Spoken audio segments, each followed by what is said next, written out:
नमस्कार, स्वागत है आपका आपके अपने कार्यक्रम कृषि दर्शन में जिसमें किसान भाइयों बहनों हम आपको नवीनतम जानकारियाँ देते हैं आपकी खेती-बाड़ी से जुड़ी हुई, जो सहायक हैं हमारे कृषि के कार्यों में और उसके साथ ही आपकी आमदनी बढ़ाने में भी सहायक हैं। लेकिन वर्तमान समय में हम देख रहे हैं कि कोविड-19 यानी कोरोना वायरस का संक्रमण का दौर चल रहा है, जो वैश्विक महामारी के रूप में उभरा है। इस बीमारी के संक्रमण से हम सबको बचे रहना है अपने और अपने परिवार को स्वस्थ रखने के लिए, जिसके लिए हमको अपने स्वास्थ्य विभाग से जारी दिशा निर्देशों का अनुपालन करना है। इसके साथ ही हमारी सरकार जो भी दिशा निर्देश जारी करती हैं, उनको भी मानते रहना है। इन्हीं दिशा निर्देशों के अंतर्गत हम भी आपके लिए कार्यक्रम का निर्माण स्टूडियो में न करके अपने मोबाइल फ़ोन के माध्यम से और हमारे विशेषज्ञ आपको नवीनतम जानकारियाँ अपने मोबाइल फ़ोन के माध्यम से प्रेषित कर रहे हैं। आइए आज हम बात करेंगे फूलों की खेती के संदर्भ में और इस विषय पर जानकारी देने के लिए हमारे साथ विशेषज्ञ हैं राष्ट्रीय वनस्पति अनुसंधान संस्थान लखनऊ से मुख्य वैज्ञानिक डॉक्टर एस.के. तिवारी जी। नमस्कार किसान भाइयों। डॉक्टर साहब नमस्कार, स्वागत है आपका सभी दर्शक किसान भाइयों की तरफ से। डॉक्टर साहब सबसे पहले तो हम जानकारी चाहेंगे फूलों की खेती के संदर्भ में कि हमारे किसान भाई जो फूलों की खेती शुरू करना चाहते हैं तो कम से कम लागत में कौन सी ऐसी फसलें हैं जिनको अपना सकते हैं जिनसे अधिक आमदनी हमारे किसान भाई प्राप्त कर सकते हैं। आजकल अधिक आमदनी के लिए जो पारंपरिक फसलें हैं उनसे अलग किसान भाई बहुत सारी चीज़ों की कोशिश करते हैं। औषधीय फसलें, फूलों की खेती, सब्जी। इस मौसम में जो अब आने वाला है जाड़ों का, रबी का सीजन, इसमें किसान भाई फूलों की खेती में क्या करके और अच्छा लाभ कमा सकते हैं, आज हम लोग इसकी बात करेंगे। फूलों की खेती दो तरह के फूल उत्पादन होते हैं, एक तो खुले खेत में जिनकी खेती की जा सकती है और दूसरे वे हैं जिनको पॉली हाउस में संरक्षित खेती जिसको कहते हैं, जहाँ पे तापमान और आर्द्रता पे नियंत्रण होता है। तो ऐसे पॉली हाउस में जरबेरा, लिलियम्स, कार्नेशन, गुलाब, इनकी खेती की जाती है। इसमें लागत बहुत ज़्यादा आती है। इसके सापेक्ष जो खुले खेत में खेती की जाती है उसमें तुलनात्मक रूप से लागत कम आती है। और इसमें फिर दो प्रकार की फसलें हैं, एक तो वो जिनमें गिनती से फूल बेचे जाते हैं जैसे ग्लैडुलस, और दूसरे वे जिनमें किलो के हिसाब से, तौल के हिसाब से फूलों की बिक्री की जाती है जैसे गेंदा और गुलाब की कुछ किस्में, खास तौर से जिसको आप कलकतिया गुलाब कहते हैं। तो ये तीनों फसलें जो मैंने आपको बताई, ग्लैडुलस, गेंदा और गुलाब, इनकी खेती किसान भाई जो आगे आने वाले मौसम है रबी का, अक्टूबर से शुरू करके, इसमें बहुत अच्छी प्रकार कर सकते हैं। डॉक्टर साहब जैसा कि आपने बताया कि गेंदा, ग्लेडियोलस और गुलाब कम लागत में कम प्रबंधन में अच्छा उत्पादन देने वाली हमारी फसलें हैं जिनको किसान भाई अपना रहे हैं। तो अगर इन फूलों की खेती की बात करें तो जलवायु और समय क्या उचित रहेगा इसके लिए। किसान भाइयों, ये तीनों फसलें पूरे उत्तर प्रदेश में समस्याग्रस्त भूमि को अगर छोड़ दें तो तीनों बड़ी आसानी से उगाई जा सकती हैं। ये तीनों को कम तापमान चाहिए होता है, 25 डिग्री या उससे कम। तो जाड़े के मौसम में आसानी से उपलब्ध रहता है और ये गेंदा, ग्लैडुलस, गुलाब, तीनों को खेती को यहाँ पे आसान बनाता है। जो गेंदा है उसकी तो वर्ष में 3 फसलें ली जाती हैं, जिसमें से ये वाली जो अक्टूबर से फरवरी मार्च की फसल है, इसमें सबसे अच्छी क्वालिटी के फ्लावर्स आते हैं और सबसे ज़्यादा फ़ायदेमंद होती है। इसी तरह से ग्लैडुलस जो पहाड़ी भागों में गर्मियों में उगाया जाता है, उसको भी अक्टूबर से फरवरी मार्च के मध्य में ही यहाँ उगाया जाता है। जो गुलाब है उसके भी पुष्पन के लिए, लगाने के लिए जाड़े का मौसम ही सबसे अच्छा है। तो ये मौसम के अलावा जो जहाँ तक मिट्टी की बात है, तो मिट्टी में ग्लैडुलस के चूँकि कार्म्स के विकास के लिए थोड़ी सी बलुई दोमट ज़मीन अच्छी होती है और जल निकास बहुत अच्छा होना चाहिए। जो गेंदा है उसको थोड़ी भारी मिट्टी में, जिसमें चिकनी मिट्टी का भी अंश हो, वहाँ भी आसानी से उगाया जा सकता है। और ऐसी ही मिट्टी लगभग गुलाब के लिए भी उपयुक्त होती है। ख़ास बात यह है कि जो सूर्य का प्रकाश है वो फूलों के लिए बहुत इम्पॉर्टेंट है, बहुत महत्वपूर्ण है। और अगर सूर्य का प्रकाश नहीं है, छायादार फसलों जगहों पे इनकी खेती कर रहे हैं, तो इनकी फूलों की क्वालिटी और उपज दोनों कम होते हैं। डॉक्टर साहब खेत की चुनाव हम कर लेते हैं, खेत का चुनाव करने के बाद जलवायु हमारी सही होती है, तब बात आती है खेत की तैयारी की जाए। तो फूलों की खेती के लिए खेत की तैयारी कैसी होनी चाहिए, इसके लिए कौन कौन से कार्य आवश्यक हैं, कैसे किया जाए इसको? गेंदा को लगाने के लिए सबसे पहले आपको बीज बो करके उसकी पौध तैयार करनी पड़ेगी, यानी कि नर्सरी बनानी पड़ेगी। इसके लिए जो बीज है उसको किसी फंजीसाइड से, बेबिस्टीन उदाहरण के लिए, उससे उपचारित करके बोना चाहिए। 6 इंच करीब उठी हुई रेस्ड बेड जिसको कहते हैं, क्यारी बना लें जिसका स्तर ज़मीन से 6 इंच ऊपर हो। उसको अच्छी तरह से खाद बालू का, मिट्टी का मिश्रण बना करके उसमें बीज बोएं। इसकी लंबाई अपनी सुविधानुसार रख सकते हैं और चौड़ाई 2.5 फीट 3 फीट से ज़्यादा ना रखें, जिससे उसमें खरपतवार वगैरह निकालना आसान हो। बीज बोने के बाद उसकी हल्की सिंचाई कर देने से और फव्वारे से, जिससे बीज बहें नहीं, और फिर उसको देखते रहिए और उचित अवस्था आने पर उसकी ट्रांसप्लांटिंग खेत में रोपाई की जाती है। इसी तरह से जो ग्लैडुलस है, ग्लैडुलस के जो कंद हैं जिसको कार्म्स कहते हैं, प्याज की तरह के होते हैं, ये आपको मिलेंगे। इनका भी उपचार कवकनाशी से किया जाना आवश्यक है। इसके बाद इनको भी जो चित्र में आप देख रहे हैं उसी के हिसाब से क्यारी बना करके और फिर इन पे मिट्टी चढ़ा दी जाती है। ग्लैडुलस के कार्म्स को, स्टेम को, तने को, फूल की स्टिक को गिरने से बचाने के लिए इस पर मिट्टी चढ़ाया जाना बहुत अनिवार्य है। इससे जो अधिक पानी हो जाने से या पानी लगाने से कार्म्स की सड़न भी नहीं होती है। तो इसकी खेत को बहुत अच्छी तरह से तैयार करना चाहिए, 4-5 जुताई करके उसके बाद ये प्रक्रिया की जानी चाहिए। जो गुलाब हैं उनको अपेक्षाकृत अधिक 2.5 फीट, 2 से 2.5 फीट 3 फीट की दूरी पर लगाया जाता है। तो इसके लिए खेत तैयार करते समय 3-4 बार गहरी जुताई अच्छी तरह से करके, और जहाँ पौधे लगाने हैं वहाँ गड्ढा खोद सकते हैं 1.5 फीट से 2 फीट गहरा, लंबा चौड़ा, और उस गड्ढे में गुलाब के जो पौधे हैं उनको लगाया जाना चाहिए। डॉक्टर साहब, फसल और खेत के चुनाव के बाद फिर बात आती है हमारी उन्नतशील प्रजातियाँ। फूलों में भी संकर प्रजातियाँ भी आ चुकी हैं, हमारी उन्नतशील प्रजातियाँ भी हैं।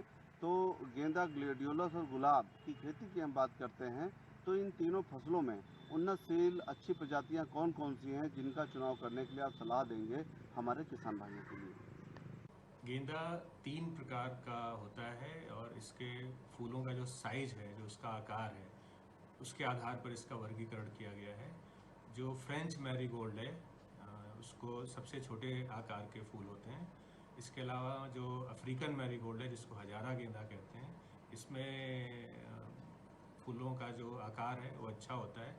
इसके बाद जो डबल या हाइब्रिड गेंदा है, जिसको खेती नहीं की जाती, ज़्यादातर उसको गमलों में और सजावट के लिए इस्तेमाल किया जाता है। तो किसान भाई फ्रेंच मैरीगोल्ड और अफ्रीकन मैरीगोल्ड ये लगा सकते हैं, और हमारी सलाह है कि अफ्रीकन मैरीगोल्ड लगाएं, जिसमें फूलों की उपज बहुत अच्छी होती है और बाज़ार में आसानी से इसके फूल बिक जाते हैं। इसमें सबसे जो लोकप्रिय किस्में हैं वो नारंगी और बसंती रंग के जो फूल होते हैं उनके नाम पर है, पूसा बसंती और पूसा नारंगी। इन किस्मों की खेती बड़ी आसानी से और लोकप्रिय होने के कारण बाज़ार में भी इनकी बिक्री आसान हो जाती है। इसी तरह से जो ग्लैडुलस है, ग्लैडुलस में जो बाज़ार में मांग है उसके आधार पर फसलों का, किस्मों का चयन करना चाहिए। Friendship, white friendship, American beauty, Nova Lux, एल्डेब्रॉन, ये ऐसी किस्में हैं जो किसान ज़्यादातर उगाते हैं, और जो फ्लोरिस्ट हैं वो भी इनको अपने संयोजन में आसानी के कारण बुके बनाते हैं। उसमें संयोजन में एकोमोडेशन अच्छी से होने के कारण इनकी मांग अच्छी बनी रहती है। गुलाब फिर अनेक प्रकार का होता है, जिसमें से जो HT हाइब्रिड टी रोज़ है, उसको चूँकि पूरे वर्ष भर आप खुले खेत में, ख़ास तौर से मई, जून, जुलाई, अगस्त में काफ़ी पौधों की नुकसान होता है, क्षति होती है। तो उस हिसाब से जो सहनशीलता के अनुकूल अगर आप देखें तो आपको कलकतिया या देसी गुलाब जिसको कहते हैं उसकी खेती करनी चाहिए, और इस मौसम में उसकी प्रूनिंग करते हैं। तो जहाँ कहीं आपके किसान भाई इसकी खेती कर रहे हो, वहाँ से आप इसकी जो प्रूनिंग, कटाई के बाद जो मटेरियल मिलता है उसको ले करके उसकी कटिंग बना करके और पौधे तैयार करके लगा सकते हैं। डॉक्टर साहब, राष्ट्रीय वनस्पति अनुसंधान संस्थान हमारा नई नई किस्में निकाल रहा है फूलों की खेती के संबंध में, नए नए तरीके जो हमारे कृषक हैं उनको भी खोज कर रहा है। इसके साथ ही हमारे जो किसान भाई पूरे प्रदेश में काफ़ी दूर तक हमारे किसान भाई करते हैं फूलों की खेती, तो इन प्रजातियों को कहाँ से प्राप्त कर सकते हैं, पौध सामग्री को कहाँ से प्राप्त कर सकते हैं, कैसे पहचानें सही पौध सामग्री को, इसके संदर्भ में क्या जानकारी देना चाहेंगे? संस्थान ने फूलों की खेती को लोकप्रिय बनाने के लिए ग्लैडुलस की और गुलदाउदी की, गुलाब की, रजनीगंधा की, इनकी किस्में विकसित की हैं। इनको किसान भाई हमारे यहाँ पंजीकरण कराकर प्राप्त कर सकते हैं। इसके अलावा जो मुख्य अनुसंधान संस्थान है उसमें भारतीय कृषि अनुसंधान संस्थान पूसा नई दिल्ली और IHBT पालमपुर जो CSIR की एक प्रयोगशाला है, ये IIHR बेंगलोर, ये ऐसे संस्थान हैं जहाँ से किसान भाई ऑनलाइन मेल लिखकर भी बीज उचित गुणवत्ता का, अच्छी क्वालिटी का मंगा सकते हैं। डॉक्टर साहब, अच्छी फसल के लिए, अच्छे उत्पादन के लिए आवश्यक है कि सही मात्रा में पोषक तत्व और उर्वरकों का प्रबंधन किया जाए। तो इन फूलों की खेती के लिए सही मात्रा में पोषक तत्व कितने आवश्यक हैं और कितनी बार पूरी फसल में इनका प्रयोग होना चाहिए, इसके संबंध में हम जानकारी चाहेंगे।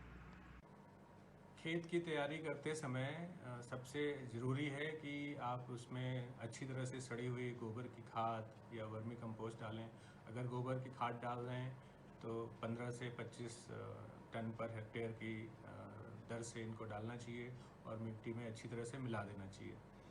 जो खेत की तैयारी करते समय फास्फोरस और पोटाश और नाइट्रोजन की 1/3 मात्रा मिला देनी चाहिए। साधारणतः इन तीनों फसलों में 100 से 120 किलो नाइट्रोजन और 70-80 किलो फास्फोरस, 70-80 किलो पोटेशियम ये देना होता है। तो इसका अर्थ ये है कि लगभग 50 से 60 किलो नाइट्रोजन, जो आधी मात्रा हुई, या फसल को देखते हुए अगर आपकी बलुई मिट्टी है खास तौर से, तो नाइट्रोजन की मात्रा 1/3 दे सकते हैं और बाकी 1/3 को 45 दिन और 90 दिन के अंतराल पर यूरिया के माध्यम से डाल सकते हैं। जो फास्फोरस और पोटाश है उसकी पूरी मात्रा बुआई के पहले खेत की तैयारी करते समय डाली जानी चाहिए। सिंचाई की व्यवस्था बहुत ही आवश्यक है डॉक्टर साहब हमारी फसलों के लिए। सिंचाई कैसे करी जाए, कौन सा तरीका सिंचाई का सही रहेगा और कितने दिनों के अंतराल पर हमारी फूलों की फसल में सिंचाई आवश्यक होगी? जाड़े की जो फसलें हैं उनमें सिंचाई और जल निकास दोनों पर बहुत ध्यान देने की आवश्यकता है। बरसात के दिनों में अगर बारिश हो जाती है जाड़े के दिनों में, तो जल निकास की उचित व्यवस्था होनी चाहिए। साधारणतः 12 से 15 दिन के अंतराल पर सिंचाई करना चाहिए और ख़ास तौर से जो ग्लैडुलस है, ग्लैडुलस में पानी का भराव ना हो, ये अवश्य देखा जाता है।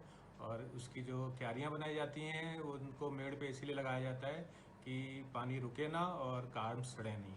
तो पानी 10 से 12 दिन, 15 दिन के अंतराल पर फसल और मिट्टी को देखकर सिंचाई करनी चाहिए। डॉक्टर साहब कहते हैं कि हमारी खेती प्रकृति के साथ एक जुआ है, यानी प्रकृति जैसे भी बदलती है, हमारी खेती का उस पर प्रभाव पड़ता है और उसके लिए आवश्यक प्रबंधन की भी आवश्यकता होती है। तो विभिन्न जलवायुओं में नई बीमारियां, नए रोग और कीट भी आ जाते हैं। कौन कौन से ऐसे रोग, कीट और बीमारियां हैं जो हमारी फूलों की फसल में आ सकते हैं और उनका प्रबंधन कैसे करें हमारे किसान भाई? इन फसलों में कोई बहुत अधिक कीड़े मकोड़े और बीमारियों का प्रकोप नहीं देखा जाता है। जो सबसे ख़ास बात यह है कि खेत को बदलते रहें। एक ही खेत में लंबे समय तक बार बार ग्लैडुलस की खेती करते रहने से उसमें फ्यूजेरियम का प्रकोप होने की संभावना रहती है। इसके लिए ज़रूरी है कि खेत को बदलाव करते रहें, उसके बीच में उसमें हरी खाद वाली ढैंचा जैसी फसल उगाएं, उसकी गहरी जुताई करें, गर्मियों में खेत को खाली छोड़ें, तो रोग और कीटों से काफ़ी हद तक बचा जा सकता है। कैटरपिलर और एफिड जो रस चूसने वाले होते हैं, ये अधिकांशतः देखे जा सकते हैं इन फसलों में। उनसे बचाने के लिए जो कीटनाशी है उसका छिड़काव कर सकते हैं और जो फ्यूजेरियम ख़ास तौर से, या सीडलिंग स्टेज में जब पौध लगाते हैं आप, उस अवस्था में डैम्पिंग ऑफ इनका प्रकोप हो सकता है, उसके लिए कवकनाशी का छिड़काव किया जाना चाहिए। डॉक्टर साहब आपने प्रबंधन का तो पूरा तरीका बताया जिसको देखते हुए हमारे किसान भाई फूलों की खेती कर सकते हैं। अब बेहतर उत्पादन होने के बाद में विपणन की बात आती है, तो विपणन का तरीका कैसा हो जिससे अधिक बाजार मूल्य मिल सके किसान भाइयों को और बाजार व्यवस्था अपनी कैसे बना सकते हैं हमारे किसान भाई?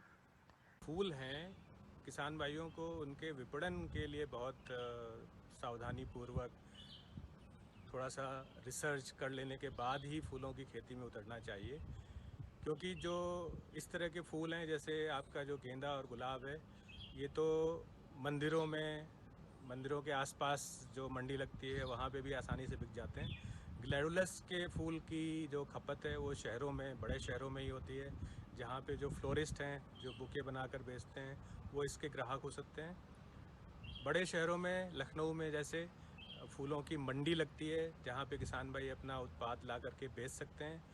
जो संघ बना सकते हैं, अगर आप यूनाइट होकर के कोई एसोसिएशन बना सकते हैं जिससे भाड़े का खर्चा आपस में बांट सकें, तो ये भी कोशिश कर सकते हैं कि अपना फूल थोड़ा दूर दिल्ली की जो बड़ी मंडी है वहाँ पहुँचाएँ, तो वहाँ पे आपको अपनी उपज के ज़्यादा अच्छे दाम मिलने की संभावना होती है। तो तीनों स्तर पर, अपने स्तर पर मंदिर और जो फ्लोरिस्ट हैं, दूसरे स्तर पर जो मंडियां हैं स्थानीय, और तीसरे स्तर पर दिल्ली जैसे जो विकसित बाज़ार हैं जहां की मंडियों में ज़्यादा मांग होती है, ज़्यादा आवक होती है और ज़्यादा अच्छे दाम मिलने की संभावना होती है। इन तीनों स्तर पर किसान भाइयों को कोशिश करनी होगी। डॉक्टर साहब, जैसा कि इस समय हम देख रहे हैं कि कोविड-19 यानी कोरोना वायरस का वैश्विक स्तर पर संक्रमण चल रहा है और इसके लिए सरकार भी हमारी और स्वास्थ्य विभाग भी दिशा निर्देश जारी कर रही है, जिनको हम सभी अपना रहे हैं, मान रहे हैं। लेकिन खेती के कार्य में हम समूह में कार्य करते हैं, मिल के कार्य करते हैं, तो इसको देखते हुए हमारे किसान भाई क्या सावधानी बरतें ताकि इस संक्रामक बीमारी से सभी स्वस्थ रहें और बचे रहें? किसान भाइयों, इस समय आपको पता है कि जो कोविड-19 नाम की महामारी है उससे भी हम लोग लड़ रहे हैं। तो मेरे आपसे अनुरोध है कि अपने खेत में काम करते समय, अपने उत्पाद को मंडी ले जाते समय और इसके अलावा अपने घर पर भी जो गाइडलाइंस हैं स्वस्थ रहने के लिए, उनका पालन करें। 2 गज दूरी, मास्क ज़रूरी, ये ध्यान रखना बहुत ज़रूरी है। डॉक्टर साहब, अब बात आती है उत्पादन बाजार की व्यवस्था के बाद हमारी आमदनी की। 1 एकड़ की खेती अगर किसान भाई करते हैं, गेंदा की खेती या गुलाब की खेती या ग्लेडियोलस की, तो इन तीनों फसलों से आमदनी कितनी मिल सकती है प्रति एकड़ के हिसाब से? इनकी खेती काफ़ी लाभप्रद है। गेंदे से लगभग 50,000 रुपये प्रति एकड़ तक की आमदनी हो सकती है।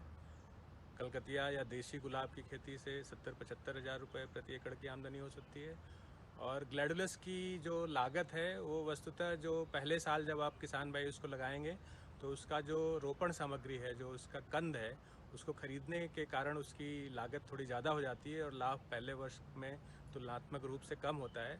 लेकिन अगर 3 वर्षों का, 4 वर्षों का एक औसत निकालें और उसको प्रतिवर्ष में बांटें तो लगभग 1.5 लाख रुपए से 2 लाख रुपए प्रति एकड़ किसान भाई आसानी से कमा सकते हैं। किसान भाई, जो गेंदा है इसके फूल कई बार तुड़ाई करनी होती है। जो ग्लैडुलस है उसकी स्पाइक, उसकी फूल की जो डंडी निकलती है, जब उसके सारे पुष्पक बंद ही होते हैं उसी अवस्था में उसको काटना होता है। जो गुलाब है उसको भी पूरी तरह खुल जाने से पहले तोड़ा जाना होता है और कई बार ये काम करना पड़ता है। तो पूरे मौसम में गेंदा और गुलाब की कई बार तुड़ाई करनी पड़ती है और ग्लैडुलस की स्पाइक जो होती हैं उनको काटा जाता है। तो किसान भाइयों और बहनों, ये जानकारियाँ थी कि हम फूलों की खेती करके अधिक आमदनी कैसे प्राप्त कर सकते हैं, कौन कौन सी हमारी फसलें हैं, कौन कौन सी प्रजातियां हैं और क्या तरीका हो वैज्ञानिक ढंग से सही खेती करने का, जो हम फूलों की खेती करके अधिक आमदनी प्राप्त कर सकते हैं। तो हम आशा करते हैं कि ये जानकारियाँ आपके लिए लाभकारी होंगी और आप अपने कृषि कार्यों में इनको अमल में ज़रूर लाएंगे ताकि आमदनी आपकी बढ़ सके। इसके साथ ही हम आपसे अनुरोध करते हैं कि कोरोना वायरस को देखते हुए जो भी दिशा निर्देश जारी किए जा रहे हैं हमारी सरकार द्वारा, उनको मानते रहिए और साथ ही किसान भाइयों, अपने मोबाइल फ़ोन में अगर एंड्रॉयड मोबाइल फ़ोन है तो गूगल ऐप से आप आरोग्य सेतु ऐप ज़रूर डाउनलोड कर लें ताकि आपको आपके स्वास्थ्य से जुड़ी हुई नवीनतम जानकारियाँ और अपडेट आपको लगातार मिलते रहें। अगले दिन फिर अगले विषय के साथ हम आपसे भेंट करेंगे नई जानकारियों के साथ। तब तक के लिए चाहेंगे अनुमति। नमस्कार। साथ बोलो ए ए बी। बी अरे नादान, बच्चे को एबीसी सिखा रहा है। अरे काम धंधे की एबीसी तू कब सीखेगा? ये देख, विज्ञापन, तेरे जैसे कृषि विज्ञान सीखे हुए युवाओं के लिए भारत सरकार के कृषि मंत्रालय ने एक योजना बनाई है, ACABC। ACABC? जी हाँ, ACABC यानी एग्री क्लिनिक्स और एग्री बिजनेस सेंटर। इसके तहत कृषि विज्ञान पढ़े युवाओं का चयन होने पर उन्हें मुफ्त ट्रेनिंग दी जाती है और हाँ, अपना कारोबार चलाने के लिए बैंक से लोन भी मिलता है। इसके साथ ही अगर युवा अपने इलाके के किसानों की खुशहाली के लिए उन्हें खेती बाड़ी व अपने कारोबार से जुड़ी लाभदायक जानकारी देते रहेंगे तो उन्हें लोन पर 36 से 44% तक की सब्सिडी भी मिलेगी। तब तो मैं जरूर सीखूंगा काम धंधे की ABC। शाबाश। चलो अपनाएं स्वरोजगार, खेती में हो विकास अपार। खुशबू की फुहार में, स्वाद की बहार में, तरक्की की तानों में, खिलती मुस्कानों में, हरे भरे पौधों में, बड़े बड़े सौदों में, मधुर भिनभिनाहट में, खुशियों की आहट में, बागवानी मिशन हमारी चाह। हर जोखिम से निकल कर फसल आए, सुरक्षित हो जाए। फसल बीमा से हर किसान अब आत्मनिर्भर हो जाए। अब सूखा पड़े या बाढ़ आ जाए, कोई डर नहीं। अब ओले पड़े या कीट पतंगे फसल खा जाए, कोई फिक्र नहीं। अब कैसी भी आपदा हमारी फसल पे आ जाए, क्षति होने पर हमारे दावों का उचित भुगतान मिलता है, क्योंकि हमने लिया है प्रधानमंत्री फसल बीमा। बुआई से फसल कटाई तक हर जोखिम का दावा, न्यूनतम प्रीमियम पर अधिकतम भुगतान का वादा। योजना से हर साल जुड़ रहे हैं 5 करोड़ से ज्यादा किसान। अब आपकी है बारी। नजदीकी कृषि कार्यालय, सहकारी समिति, बैंक शाखा, अधिकृत बीमा कंपनी या जन सेवा केंद्र में स्वेच्छा से करा सकते हैं पंजीकरण। फसल बीमा पोर्टल या फसल बीमा ऐप द्वारा भी किया जा सकता है पंजीकरण। प्रधानमंत्री फसल बीमा योजना, आपकी फसलों का संपूर्ण सुरक्षा कवच। कृषि एवं किसान कल्याण मंत्रालय, भारत सरकार।